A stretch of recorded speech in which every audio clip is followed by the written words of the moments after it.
Hi, everyone. Thanks for being there. Hello to both our audience today and our audience joining us virtually, and welcome to our Town Hall on Trust with former South Bend Mayor Pete Buttigieg. My name is Rachel Engel, and this year I have had not only the honor of serving as your student body president, but also the joy of being in Mayor Pete's class, Perspectives on Trust. In this class, we examine trust from an interdisciplinary lens, learning about how so many functionings of society are predicated on a mutual trust we bestow in each other, whether it be politics, economics, philosophy, history, or science.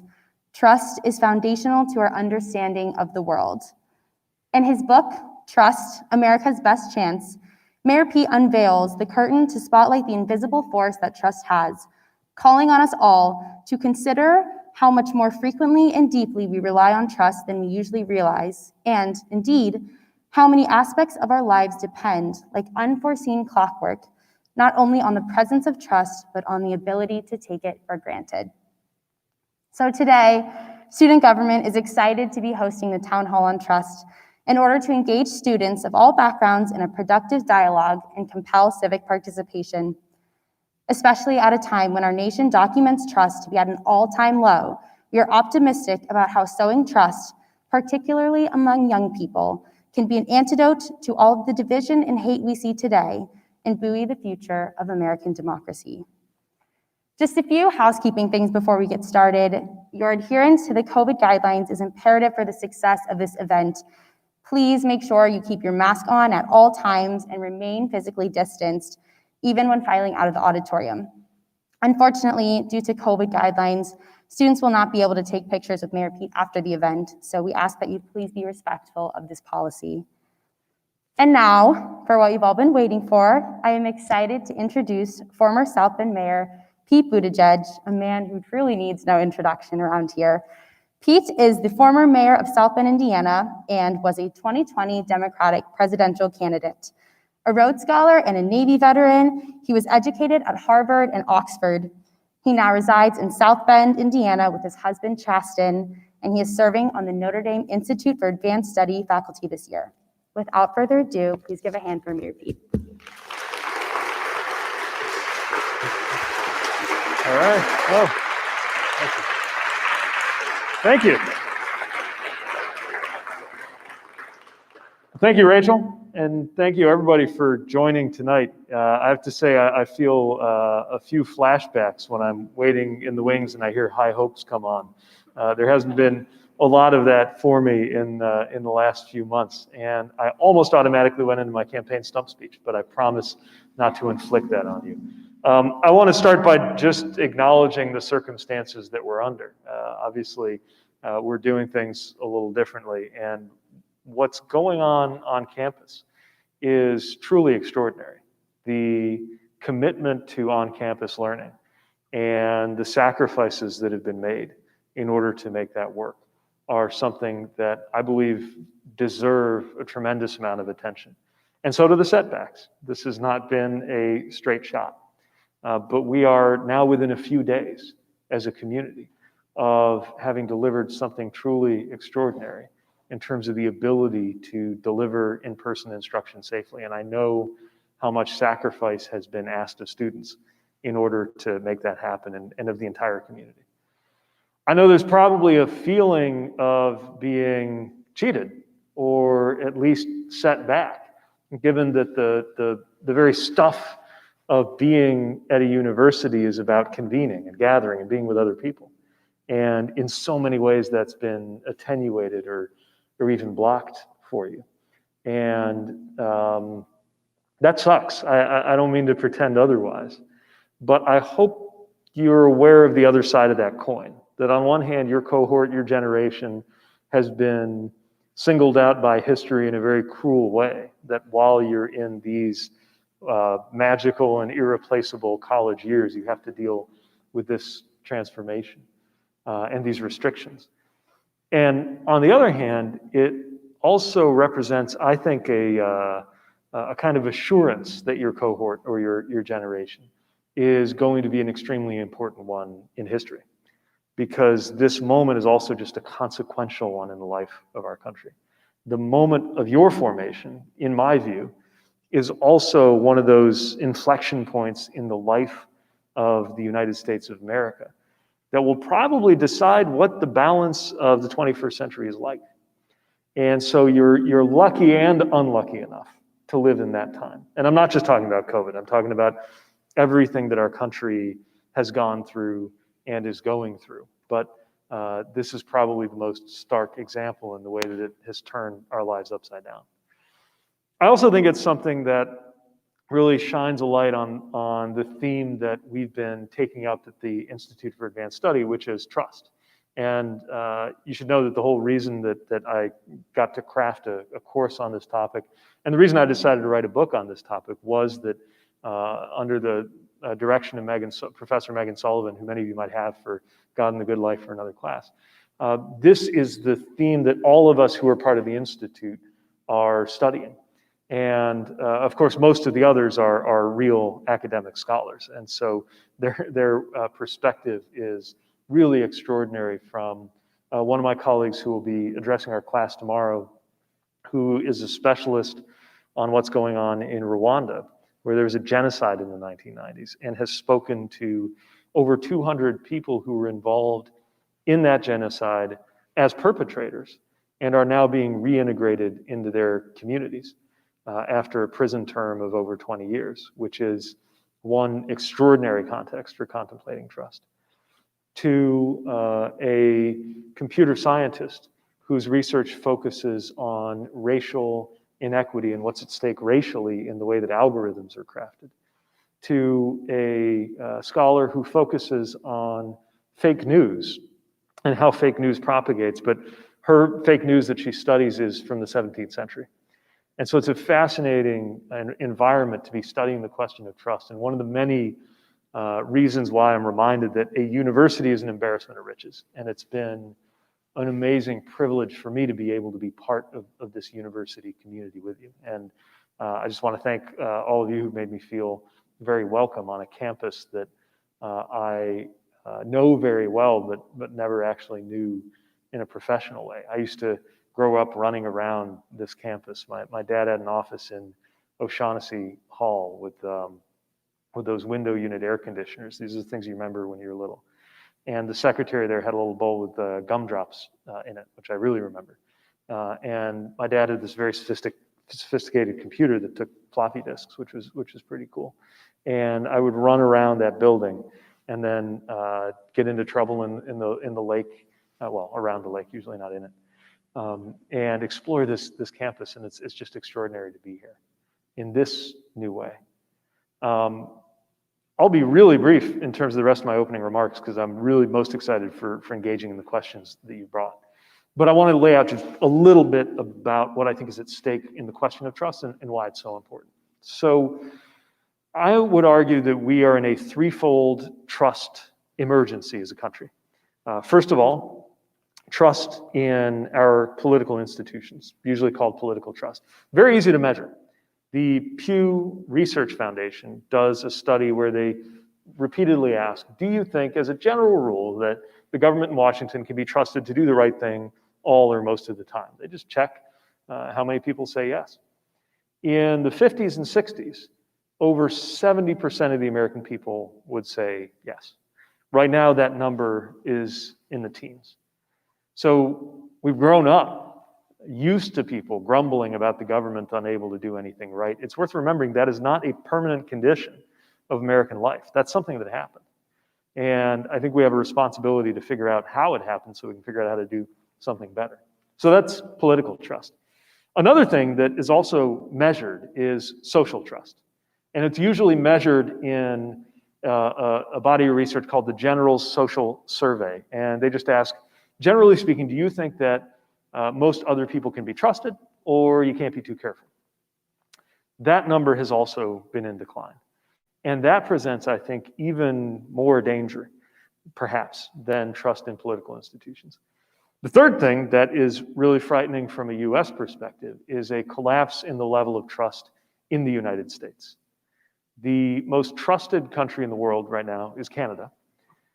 we are lucky to make it into the top 20. And right now, Xi Jinping is more trusted by world leaders, according to survey data, than the President of the United States, which is obviously a huge geostrategic concern. And a concern if you believe that it matters for democracy and human rights that the leader of the United States be trusted more than the leadership in Beijing. So each of those three things is happening, and each of those three things happen for very specific reasons. Some of them we hear about or talk about all the time. If you're ever paying attention to recent history or politics, you'll hear about Vietnam and Watergate as the kind of original sins of political trust. But the things we usually turn to aren't quite enough to explain everything that's gone on. There's actually a fall in trust before Vietnam and Watergate happened, and the trust fall accelerated and became precipitous well after you would think that might have run its course. So I think it's worth thinking about how we got here in order to untangle the issues that undermine the trust that there is in the US. I also want to offer just an illustration about why trust matters. So, and I opened the book with this example. So when I was deployed, a big part of my job is just driving a vehicle around, usually either around the city of Kabul, which is the Afghan capital, or between Kabul and Bagram, which is about an hour road trip on a highway. And a lot depended on making sure that no one approached the vehicle, because in 2014, and to some extent still today, one of the biggest problems was what was called a magnetically attached improvised explosive device, MAIED. And people would come, sometimes children would be sent to run and stick this thing in the wheel well of your vehicle. And so, of course, one thing that you were very jumpy about if you were responsible for driving or guarding a vehicle was anyone getting anywhere near it. And I was driving one time through a downtown traffic jam, which an Afghan traffic jam is second only to an Italian traffic jam in its complexity and intensity. The roundabouts actually have counterflow that go the other way. And somebody starts approaching my vehicle, and I'm just stuck at a dead stop. And he's gesturing in a way that I think is designed to make me at ease, but you can't really tell what his intention is. And as he draws nearer to the vehicle, I'm exchanging glances with the Marine next to me as we're deciding what to do. Because the only worse place than inside a vehicle in a situation like that is probably outside a vehicle, where bad things happen to coalition troops.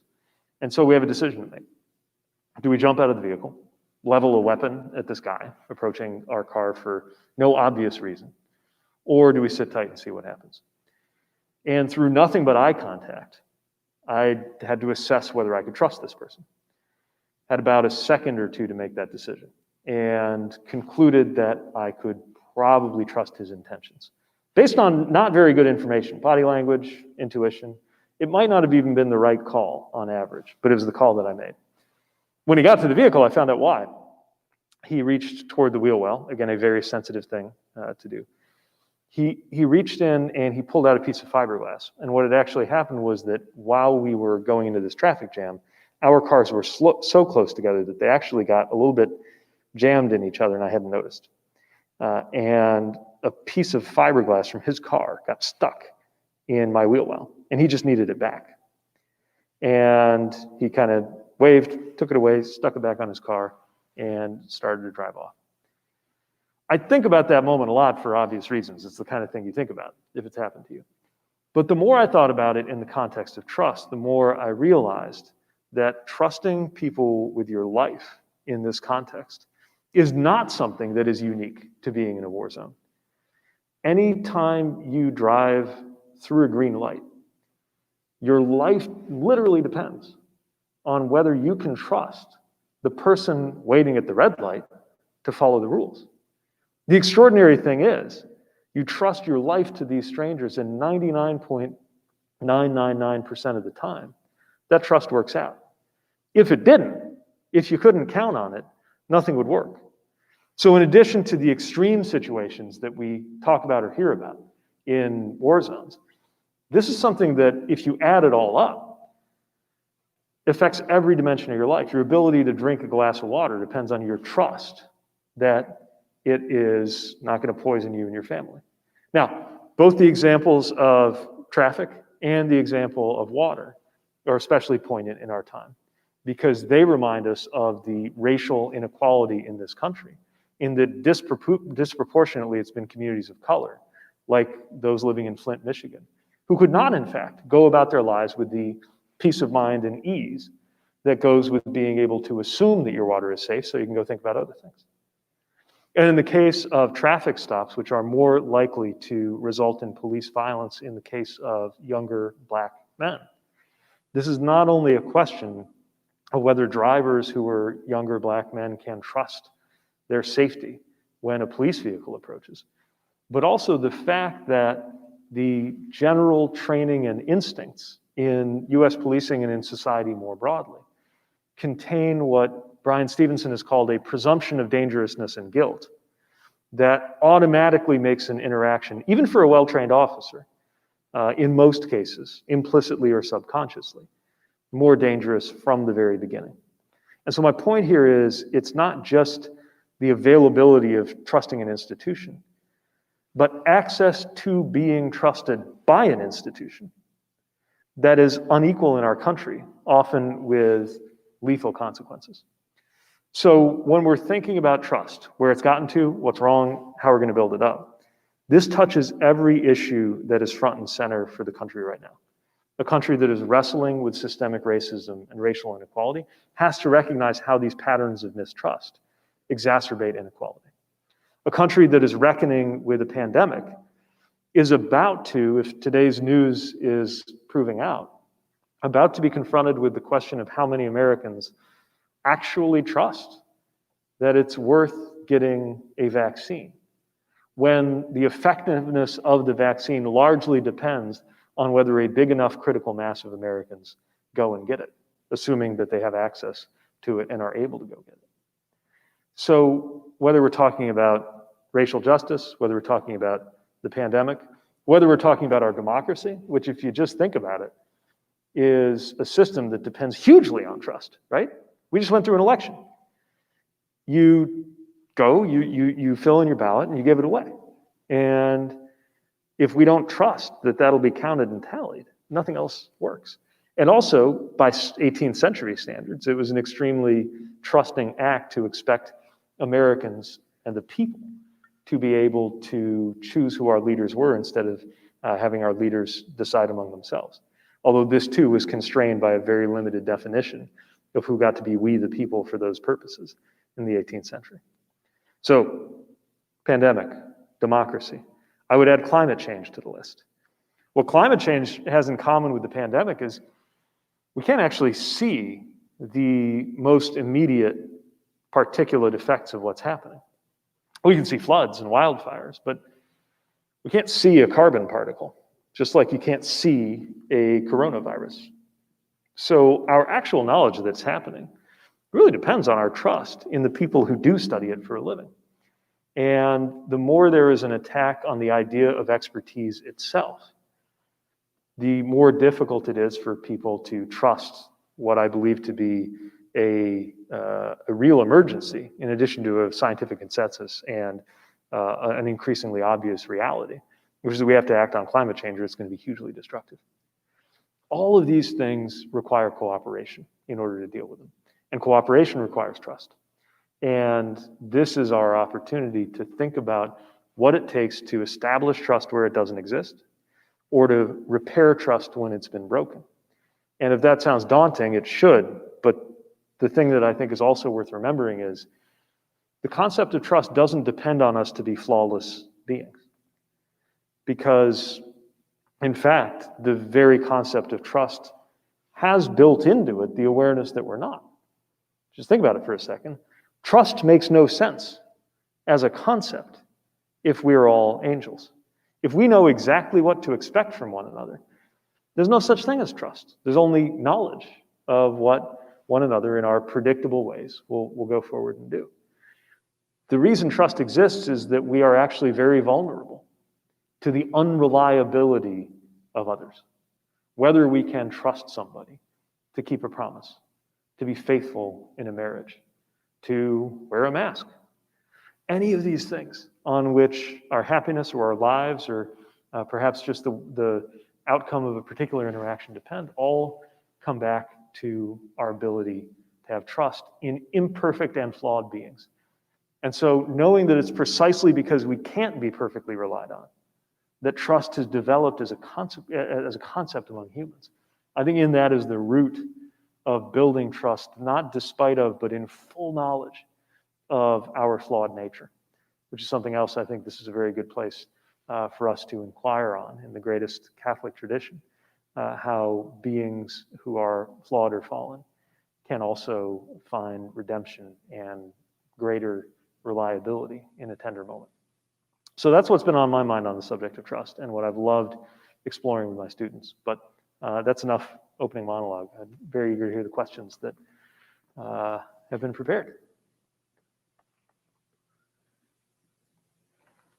And please introduce yourself when you're asking a question too. I'd love to know where you're from and what you're up to here. Hi, Mayor Pete. It's such an honor to have you here tonight and to have the opportunity to ask you this question.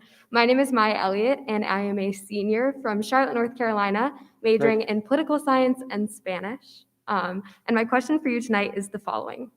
Beyond the family unit, I believe that schools are the single most formative institutions in shaping the identities and the ideologies of the American people. What role do you think that educational systems, both public and private, play in dismantling systemic racism and increasing trust in public institutions? Fantastic question. Thank you. And I like the way you framed it. Let me start actually by not talking about what's taught. We'll come back to that. I would start with the fact of schools and what they do, because especially if we're talking about strong public schools, what we're talking about is an institution that, in theory, seats people side by side from radically different backgrounds, depending on the district, different racial and economic backgrounds, and requires that they encounter one another. And in that encounter, I think also creates a greater sense of trust, in the sense that people know what to expect from each other. And in the same way that when I was in the military, I learned to trust my life to people very different from me, right? That's something that you just have a greater grasp on if you've been to a diverse school. When you think about universities, I think part of what makes universities great, what makes universities work, is that same idea. Now, in the case of the university, it becomes more and more important to have some kind of ideological and intellectual diversity. For that same reason, though, that it brings people together, you collide with each other, you refine your thinking, your views are challenged. And you also discover the good faith of people who think differently than you do. Because it's very important to be able to assume that when somebody does believe something different, they come by it honestly. It also creates the opportunity, in the context that you asked about with systemic racism, to require a level of encounter that breaks down implicit biases. Not automatically, but it creates the space where that could happen. So to me, those are the ideal qualities of schools and universities, before we even get into what's taught there. Now, some huge problems with this, right? First of all, the way that our schools are funded and the way our school districts are aligned means that they often actually reinforce the extent to which people are put alongside people who are like them, socioeconomically, racially, you name it. And even efforts to do something about that have been fairly easily defeated, if not in a nefarious way, then in an inescapable way. The school district of South Bend, Indiana, is integrated racially by law. There's a consent decree going back to the 80s, which is well and good, except if you look at the county, almost all of the racial diversity of our community, of our general area, is only in one district. So if you were to look at the schools as a whole, you would not see racial integration, because almost all of the Black students in South Bend and most of the Latinx students are all in one part of one district that can be rearranged by law, but only within those boundaries. That also happens to be the less well-funded district. And of course, it's not an accident that the district lines in the formation of schools, zones, and neighborhoods, even if you have a perfectly representative school that captures a neighborhood, the formation of the neighborhood itself likely happened along racial lines. And so it's going to take a lot of intention to actually have the effect I was talking about in the ideal case, if we want that to lead to traction on things like systemic racism. But those are the structural concerns we got to face. And then we have the question of what are we teaching? One of the most dangerous things in our moment is there's not a shared reality that a lot of people seem to be experiencing. We have to acknowledge the extent to which our schooling is perhaps part of the problem. And certainly I think the received narrative, at least at the time I was going through school, on the civil rights movement, for example, created the impression that there were white Southern racists and black activists, and the activists won. We got the civil rights movement, and then everything was equal. They don't quite put it in terms that simplistic, but that's basically the story you come away with. And so there needs to be a way to still build up our fidelity to the American project as we teach history. Because the history of what happened in America has been extraordinary in so many ways. But do it in a way that recognizes that America is a really complicated thing. And in the same way that loving a person is loving a complicated, flawed being, so is loving a country. And there's nothing unpatriotic about assessing the extent to which enslavement beginning in 1619 was central to the development of the American economy and political system, or the ways in which in 2020 we're confronting not just far-off historic legacies of old racist decisions by old dead racist men, but stuff that's going on right now. And begin teaching some of these things not as a character flaw that conditions people to think that only other bad people could exhibit these behaviors, but as a kind of a toxin that everybody has imbibed in some amount. And those kinds of things really affect the presentation of facts, of history, of political science. And getting that right in schools is really important. You know, we're almost the only country that organizes our education policy as hyper-locally as we do. And in some ways, that's created a flourishing of a lot of different approaches. In other ways, I think it's actually made it harder to have the kind of national reckoning in our curricula that we might have to. We're always careful about making sure that an ideological angle isn't imposed unfairly or unjustly through education. But you could argue that's actually exactly what's been happening in a quiet way this entire time.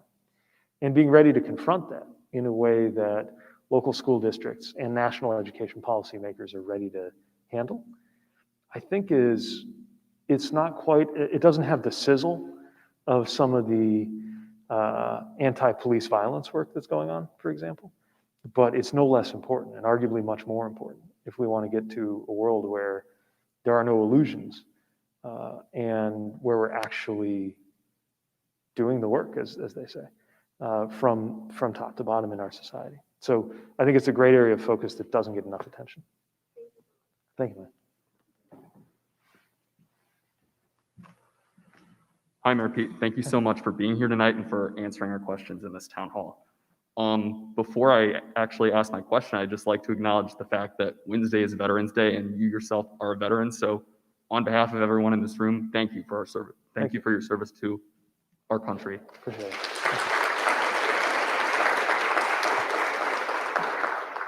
So, in your book, you propose the idea that there is the threefold crisis of trust in our country, but that trust is also the best solution for getting our country back on track.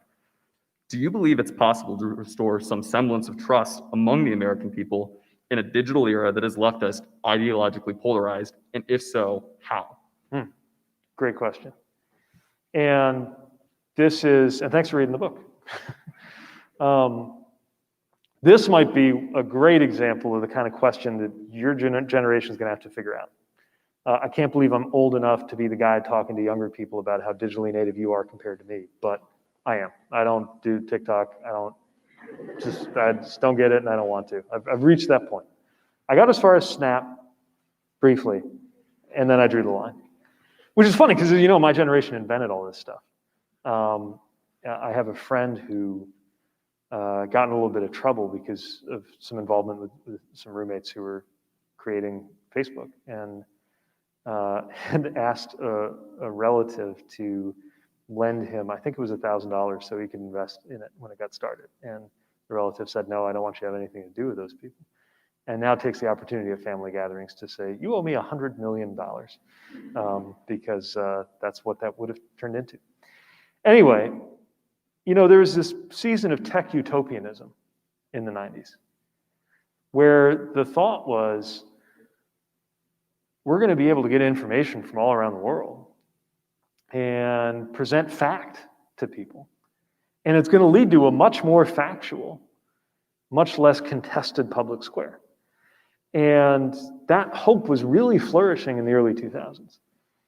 And we know what happened next, right? Social media has been weaponized, and digital communication channels have accelerated the process where we're getting sorted into different groups. Then we'll have a very hard time hearing each other, even believing each other in what we have to say. A lot of this is the algorithm doing its thing. So these tech companies say, hey, we're just the wall. We're just the bulletin board. We can't be responsible for what everybody sticks on there, right? Now they're taking a little more responsibility for the accuracy of what goes on there. But their overall theory of the case is still that they're the wall. Or another way they'll put it is we're the pipe, like a utility. And we don't put in things to the pipe. We just, stuff flows through our pipes. We're the pipes. Therefore, we can't be regulated as if we were responsible for what's in the pipes. Trouble is, it turns out that they do care about what's in the pipes, and they make more money if what's in the pipes is more poisonous. And it's true in the sense that the algorithm is feeding things that you're going to click on, but it's not engaging with your brain at your highest level. It's engaging with your lizard brain. I mean, even me, right? Like, I care about what's happening with our, let's say, the policy around our military security cooperation with Pakistan. But if I see a tweet about that, and then just above it I see a tweet that Britney Spears has been eaten by alligators, right? I'm going to probably engage with that one first. And then some Macedonian teenager is going to make 3 cents off the ad revenue that I clicked through this obviously fake story. This is the origin, by the way, of fake news. It was literally crazy fake news like that people made money off of. Then it turned into a way to describe news that the president didn't like. So this is where the incentive structure takes us, right? So the question then is, does it have to be? I think the answer is it doesn't have to be. And I'll give you a few examples. First of all, you might remember in the book I mentioned, I pulled a quote from one of these tech utopians in the 90s who was writing about the amazing ability of digital media to make it possible to expose human rights abuses. Little knowing that some of the human rights abuses that we were going to see exposed through digital media in 2020, for example, weren't just things like, he was mostly thinking about the former Soviet republics, but also Minneapolis. And there was an extent to which a piece of truth, right, a piece of fact, spread around the world in a way that probably wouldn't have happened if it weren't for that technology, largely because the people talking about it would not have been believed. So something happened there that was really important, and while a source of great anguish, in terms of the use of technology to get word out, also constructive. Other examples include the ways in which we just have more reach and access to other opinions if we choose to engage them, and we usually don't. But we could. But the real thing I think we got to do is we've got to make ourselves harder targets for misinformation. So I'm guessing that if I'm walking down the street in 1660 and you hand me a pamphlet that was made on a printing press, at least subliminally, I'd be so impressed that you had access to a printing press that I'd be relatively likely to believe what was in there, or at least take it seriously. I mean, when you're reading through a hard copy, tell me you at least occasionally consult hard copies of magazines and newspapers, right? That's not like totally dead, hopefully? Okay. So, sometimes your eye falls on a full-page ad that looks like a news story for a minute, right? It's kind of made to kind of sort of look like a news story, but it says like paid advertisement at the bottom. And if you look at it for a second, your pattern recognition kicks in and you realize this is an ad, not a story. We don't have that same pattern recognition for a lot of digital media. And we've got to evolve it very quickly, because no matter what the companies do, or no matter how regulated they are, we still have to be more discriminating consumers about this. Now, the greatest promise of all for technology, I think, to help us build trust is if it makes good on its promise to serve up the viewpoints of other communities so that our circles of belonging that we're in start to overlap with each other. In the same way that a neighborhood, a literal neighborhood, makes you interact with people who might be different from you. A great school, the more diverse the better, makes you interact with people who are different from you and form trust on the basis of it. The question is there some way to do that digitally? And I don't know the answer to that, because right now it seems that if we encounter somebody first based on their digital persona, there's no real hope of getting to know and trust them based on their real life persona. When the reverse is true, or at least I think most of us, there's someone in your life who, maybe it's a relative, maybe it's a friend, maybe it's a roommate, who you know them as a person, you know them to be a good person, and so you like them. But if all you knew is what they're tweeting, you'd be like, this person's a real asshole, right? We don't have that other, if all we know is what we're tweeting, we don't have access to their humanity, right? So in principle, it's totally the case, at least it should be the case, that digital media give us access to people's humanity and not just their takes. But I don't know how. So hopefully someone here will figure it out. Thanks.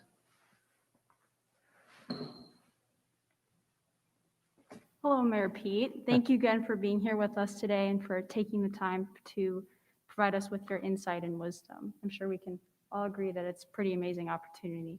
My name is Harmony Zwaber-Langer. I'm a senior from Lakeville, Minnesota, and I'm studying accounting and ACMS.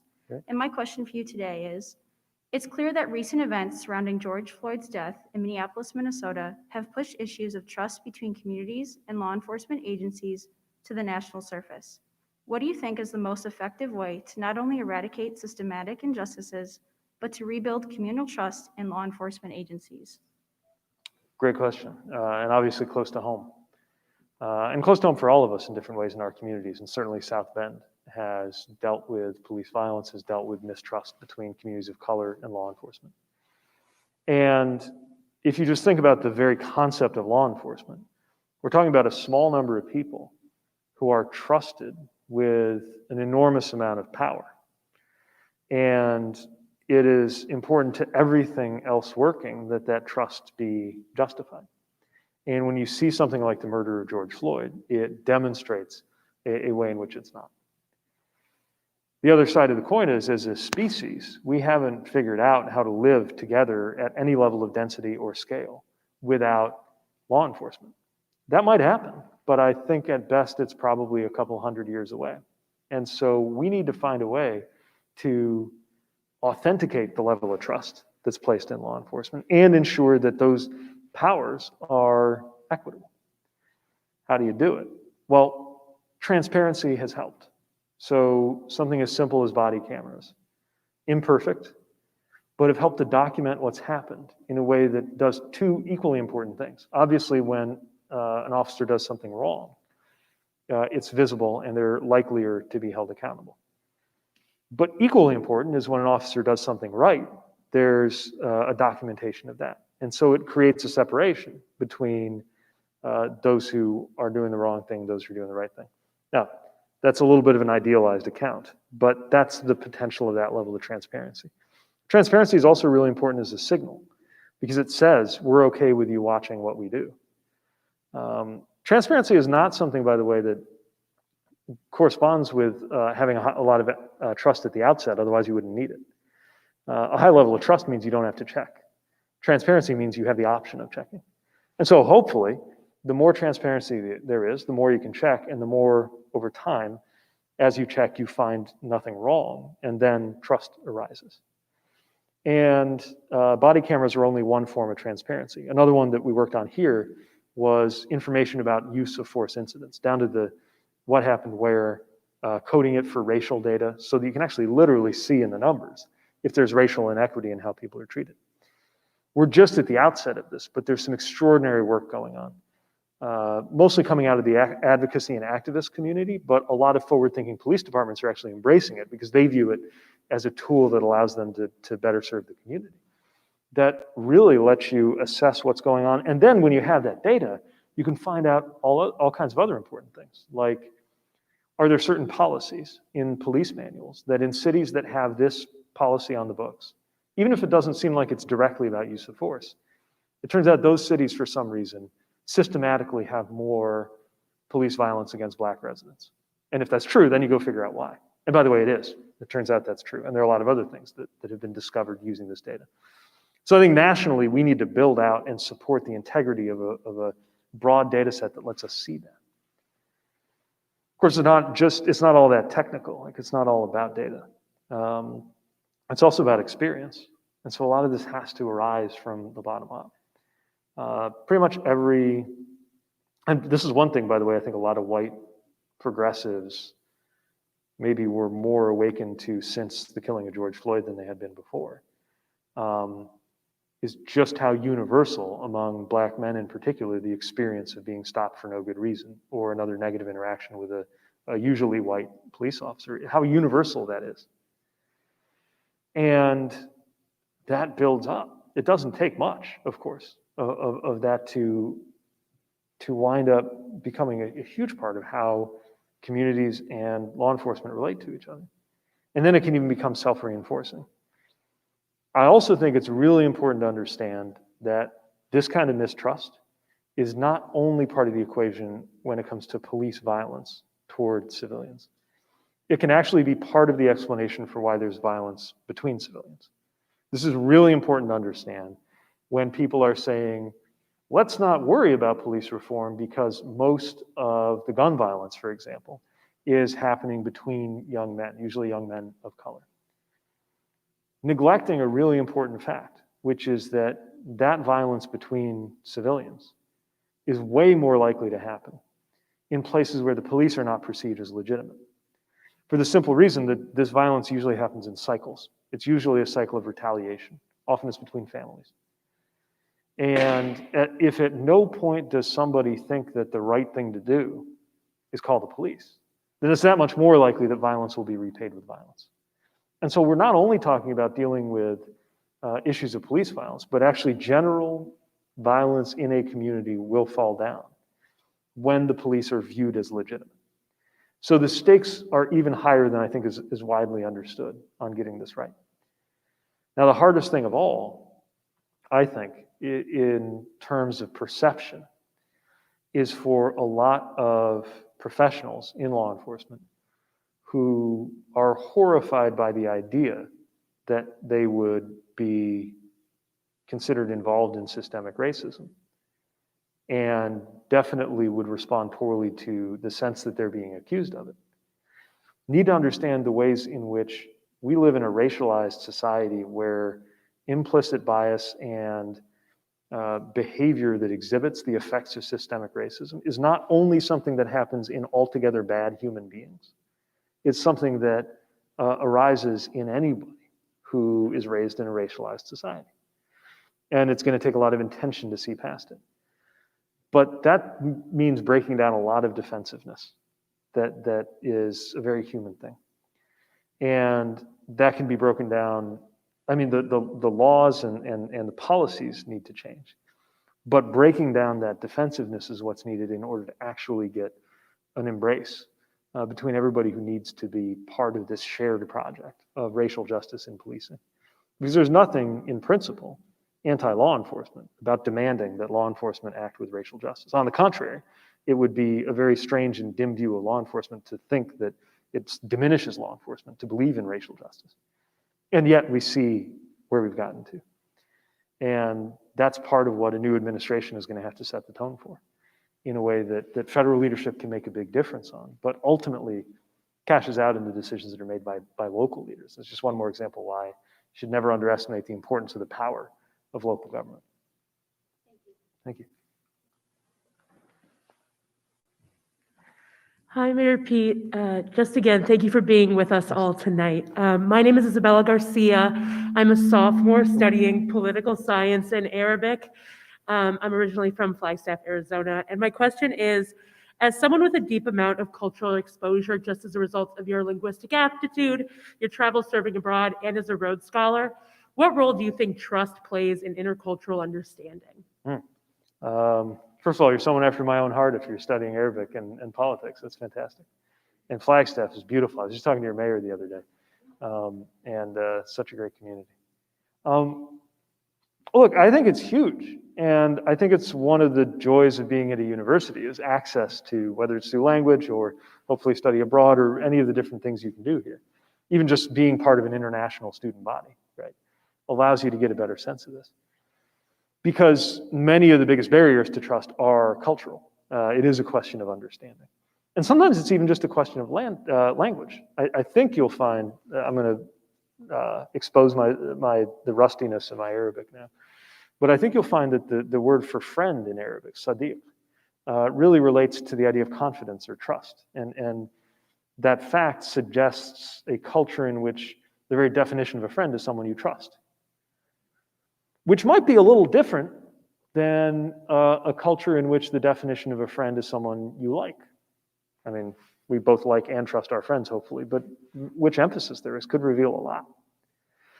It's very interesting. You can go down a whole rabbit hole going on Google Translate and translating words from English back into some language and then back into English.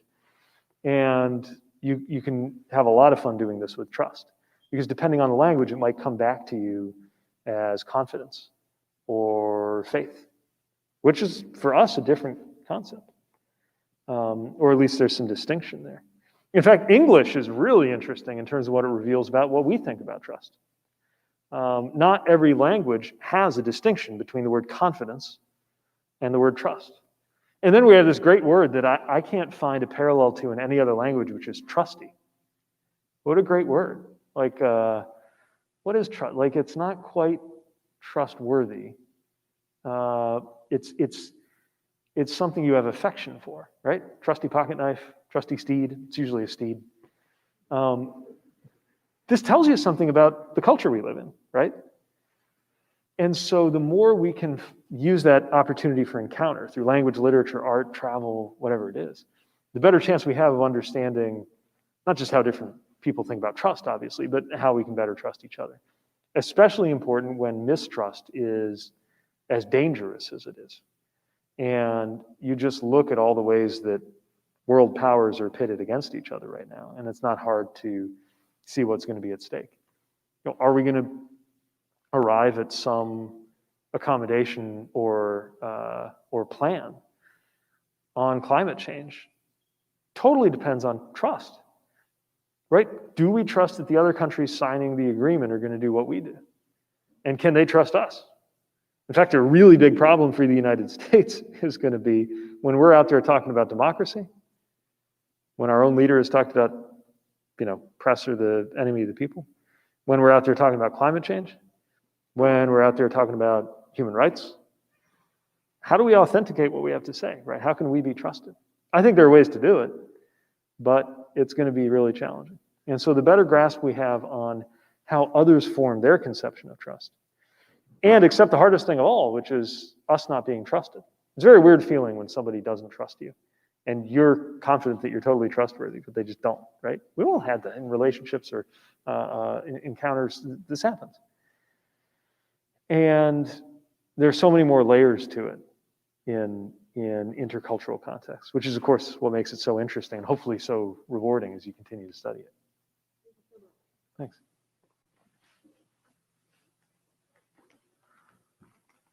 Hi, Mayor Buttigieg. Sorry about the voice. Big game Saturday. Still bouncing back. Go Irish, brother. Thank you for coming and sharing your time with us and discussing all these issues with us. Really appreciate it.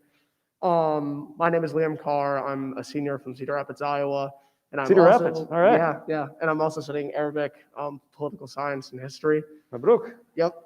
So my question, you talked about social media bubbles a little bit earlier, and my question also kind of has to do with that. So how can we go about building political trust as Americans when most people's only exposure to politics is an echo chamber of their own beliefs through partisan media, social media bubbles, and all that stuff that creates an us versus them mentality? Yeah, great question. This is why I'm on Fox News all the time, right? It's not like I'm under any illusions about the good faith of Tucker Carlson. Nor do I go on his program. But it's because even if some of the folks on that network aren't in good faith, I know that the viewers tuning in are. And I have to admit that on a different set of facts, or at least a different presentation of the facts, if that was literally all I had, I might think that somebody like me was terrible and hated America and was going to make us all drink lattes or whatever, It sounds silly, and it is, but, if that's all you're hearing, and what you're hearing also maybe rhymes with a little bit of your experience, not being forced to drink lattes, but if they touch something in terms of maybe a cultural experience of condescension, for example, that's a big thing for folks in the middle of the country where you and I come from, kind of in how they sometimes think about people in cities, right? Then that can really shape the way people think. So the way I come at it is I can't be mad at somebody for not sympathizing with my perspective if they've literally never heard it, which is why I go on Fox News. Now, the other really important thing I would mention is the fact that this is not the same thing, like finding a way to reach each other is not the same thing as watering down what we believe in. Like what I go and say on Fox News is not any different than what I go say on MSNBC. The only reason it's more interesting to watch is that the hosts aren't quite as ready to hear it on one network as they are on the other. But I'm not pretending, I'm trying not to be a jerk about it when I'm on the air, like I'm just stating my case. But I'm also not pretending to be anything I'm not. And so, because it only matters to break through these walls, right? If we're doing it as our true selves, not posing as just one more person, look-alike person for whatever silo we're trying to penetrate. So I'm mentioning this because I want to give you something that's useful even if you're not going on cable television anytime soon. And it's that we do this in our own, you have access to whatever it is, a presence on Facebook or a late night conversation in the dorm or some space that might have these same qualities of a lot of people thinking one way, and you want to introduce a different way to think. And it's really important to arrive there in good faith, in good cheer, as much as possible, and stick to your guns.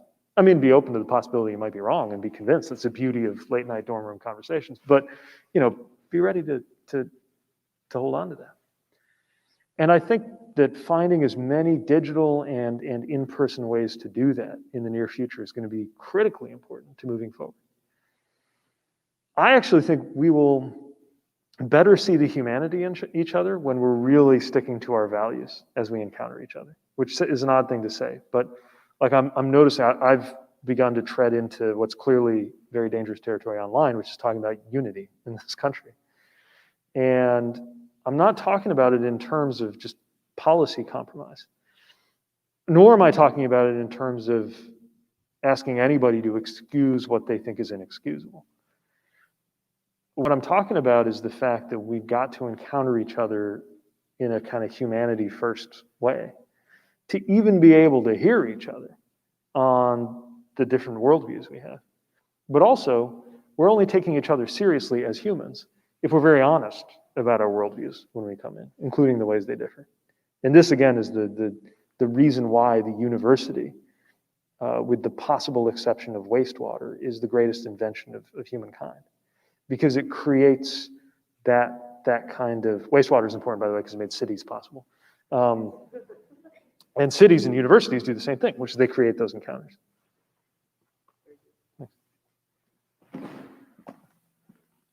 Hi, Mayor Pete. Thank you for being here with us tonight. I'm Blake Ziegler. I'm a sophomore studying political science, philosophy, and constitutional studies from New Orleans, Louisiana. Fantastic. And my question for you is, one of your campaign issues was bringing a local government approach to the Oval Office, saying that by doing that, you would bring greater trust from the public back into the federal government. But a popular criticism for these federally elected officials is that they govern such a large group of people, it's hard to build that personal trusting relationship.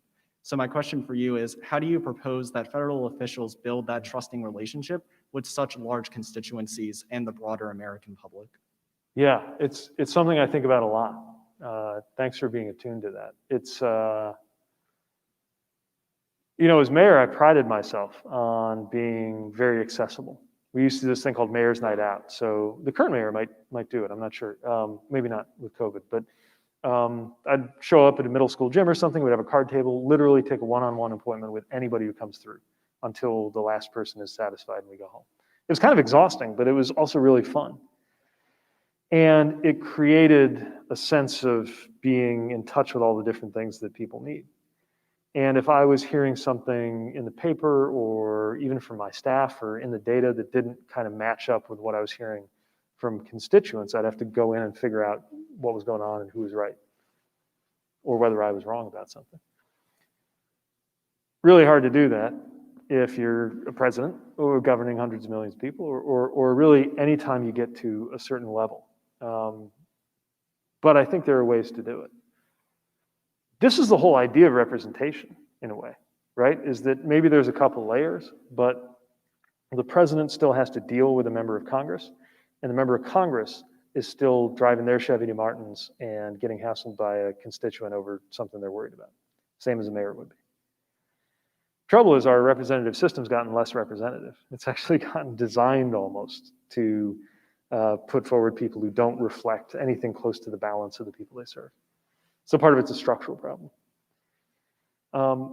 Part of it is a question of communications. Again, this might be one of the areas, right, where digital could save us. It hasn't really worked out that way necessarily, but I'll tell you, I mean, being able to do Zooms with, I did a lot of campaigning, obviously, for Vice President Biden, President-elect Biden now, which I love saying.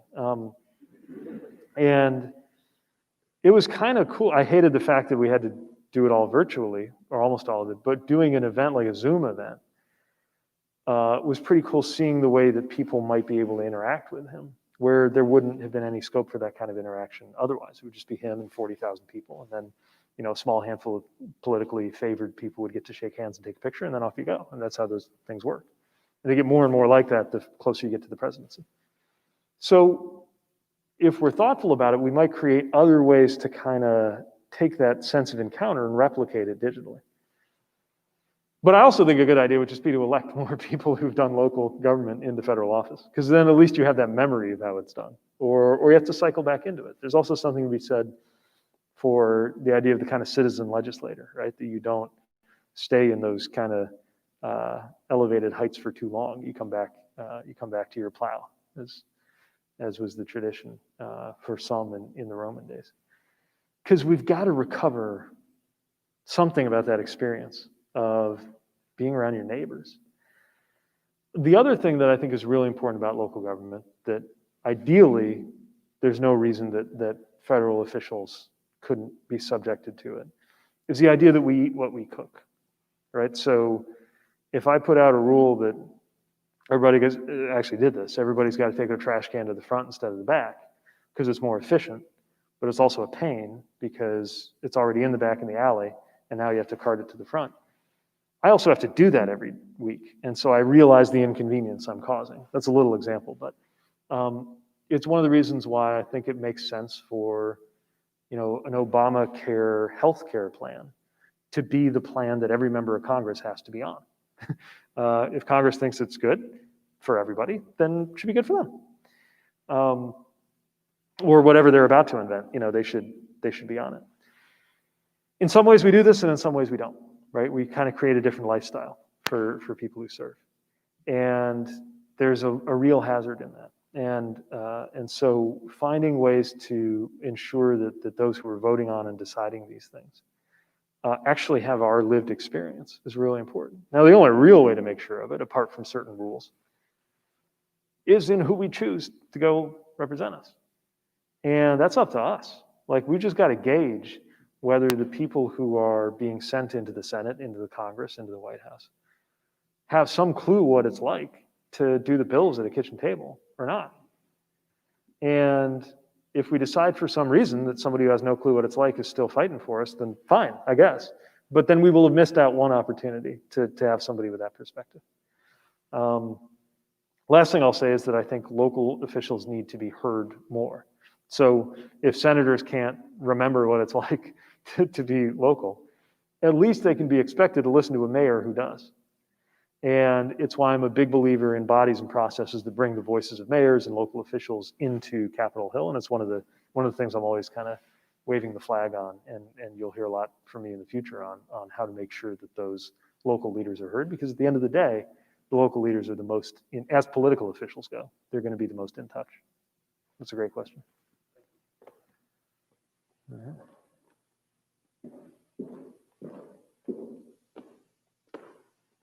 Well, thank you so much, Mayor Pete, for being with us today. I know we're all so grateful for your presence and just the general service you've provided to the student body in terms of giving us a lot of time and attention this semester when you've undoubtedly had a very busy schedule. So thank you so much.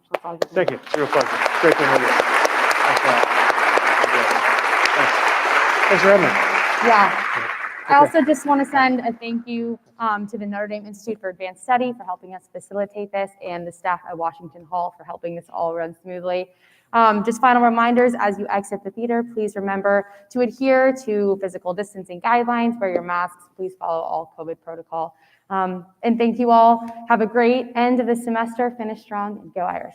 Thanks, guys. Go Irish. Thanks.